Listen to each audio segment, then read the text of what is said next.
Silver Toy, where long distance is a passion.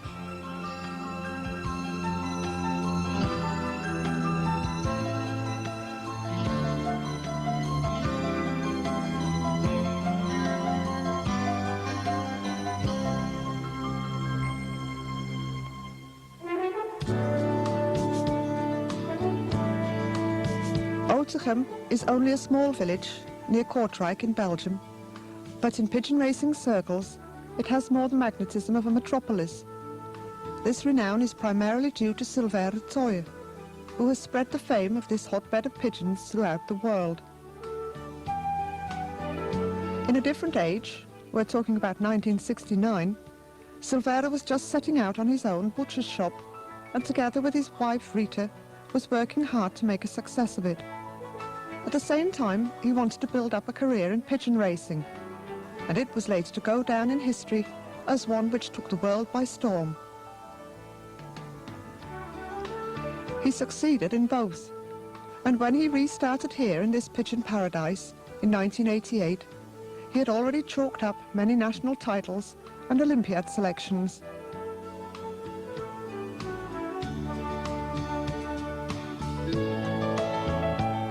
Ace pigeons at the base.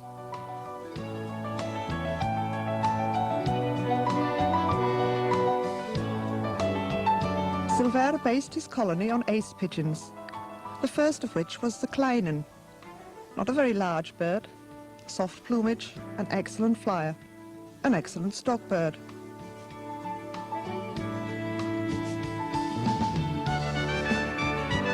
The oude Tarzan was of Norman origins, and together with a daughter of the kleinen, became the founding member of the colony.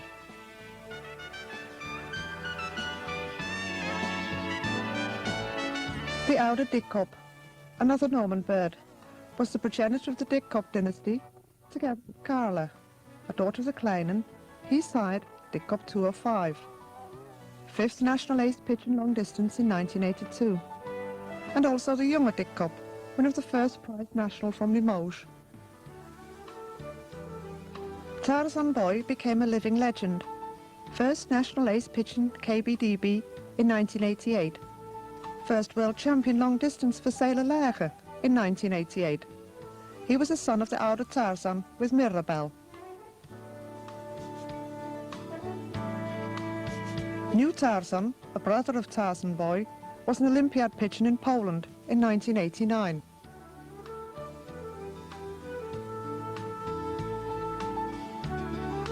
Dali was a real star in the long distances with a fantastic record of results from Barcelona.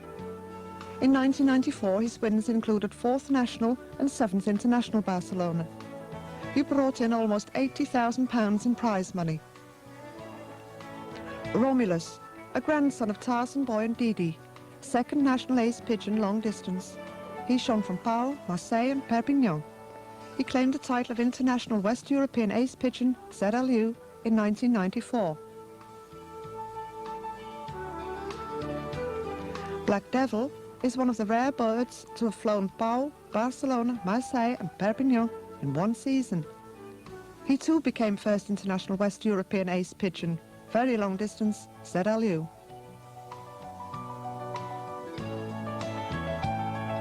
Alibaba. This cock was acquired at the peak of his career in 1991, when he crowned himself first national ace pigeon long distance KBDB, the prototype of an all-round bird.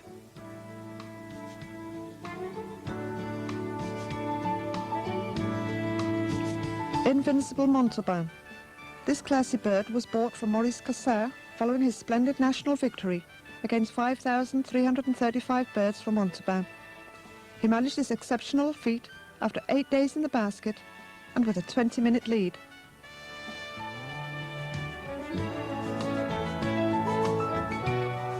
Remus shone from Perpignan, winning first regional in 1994.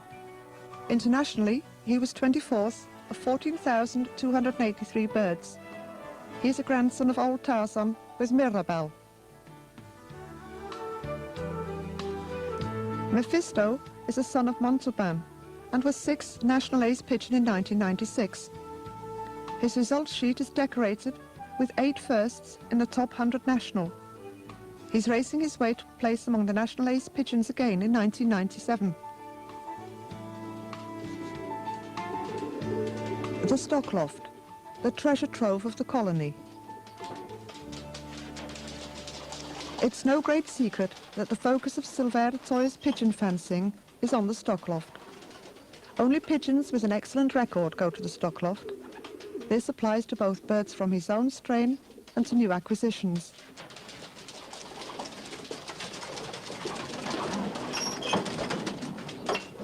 The intention is always to try to get hold of the actual winners, or ace pigeons themselves.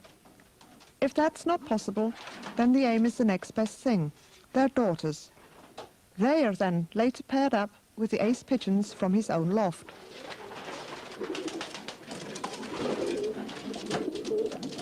A favourite strategy in Otegem is to collaborate with the owners of other ace pigeons. Silver joined forces with Joseph van den Broeke, for example, and he now has several daughters of the Didi in his loft.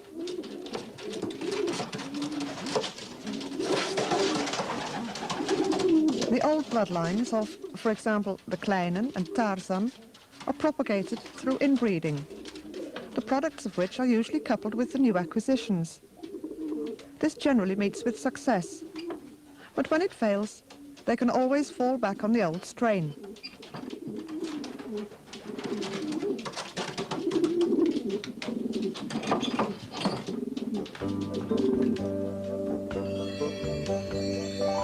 A splendid career.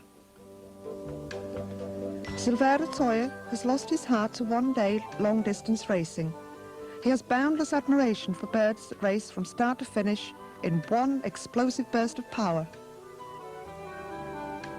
The large number of diplomas on the wall is only a sample from a career which is illuminated with a constellation of national titles and Olympiad selections. 1982, second national ace pigeon long distance KBDB. 1983, Olympiad selection long distance Prague. 1988, first national ace pigeon long distance KBDB. 1989, Olympiad selection long distance Katowice. 1991, first national champion very long distance KBDB. 1992, first national champion long distance KBDB. 1982, second national champion long distance KBDB.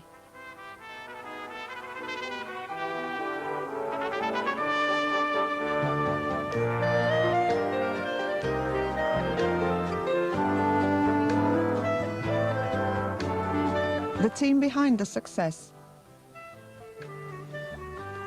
A council of war is held before setting down to work. Silver Toy1, the maestro himself, in his early 60s, but still bitten by the pigeon bug, and more ambitious than ever. Sebastian Cassar, 24 years old, son of the famous father Maurice Cassar, a real professional. Rita, Silver's wife, formerly his right-hand man in the lofts, now the ideal hostess. Young Sebastian, a local boy and a budding pigeon fancier. The team behind the worldwide success of Silver Toy1's colony is a mixture of experience with youthful enthusiasm, a cocktail with a successful formula.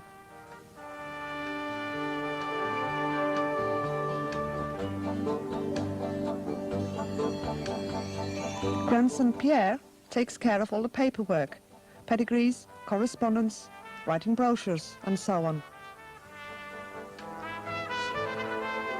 And Snoopy is always on guard. The widowers.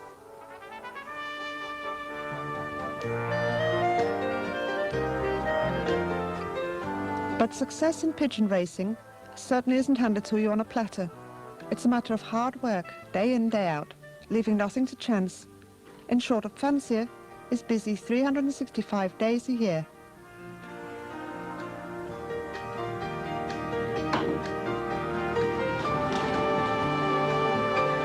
The widowers train in 2 groups in the mornings. The group which is being prepared for a race goes out first. The way they train gives a clear picture of their improving fitness. When they begin to lose interest in training sessions, the widowers are basketed and taken by car for sessions of 30 to 70 kilometres. This gets them back into the swing.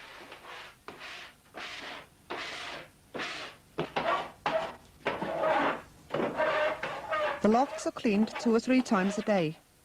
Automatic conveyor belts to transport the droppings away have been installed here too, but not without some protest from Silver. The birds must be able to perch quietly, and they do that best in ordinary nesting boxes.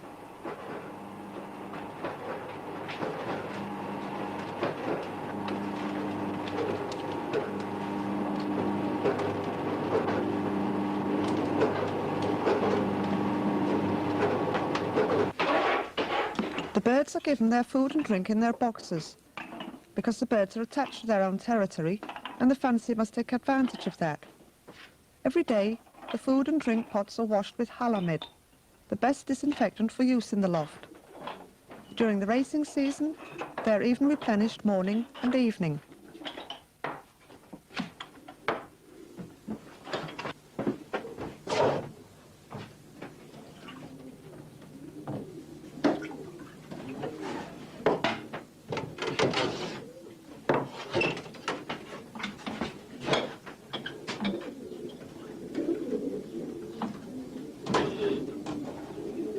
Behind each of the widowers' lofts, there's an aviary for the widows. Getting the cocks and hens together for basketing is a simple matter using this sliding panel.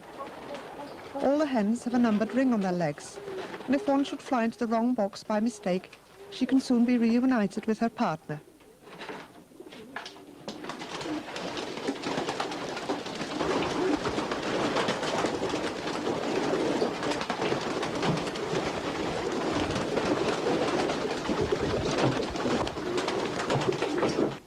The widowers' boxes have 3 doors. Before letting the hens into the loft, the cocks are shut in, and as soon as the hen flies into the box, the 3rd door is shut. Cock and hen can court through the bars, but cannot mate, so the fancier can take his time and pay attention to each individual couple later.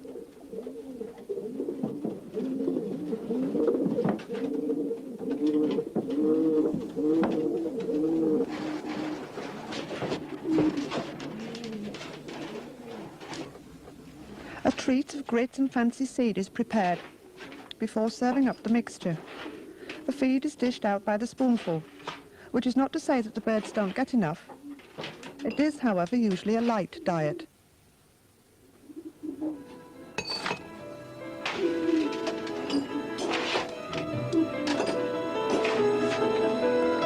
The widowers train twice daily. From the beginning of the season, the training schedule is stepped up, and once they're fit, they can easily train for an hour, morning and evening.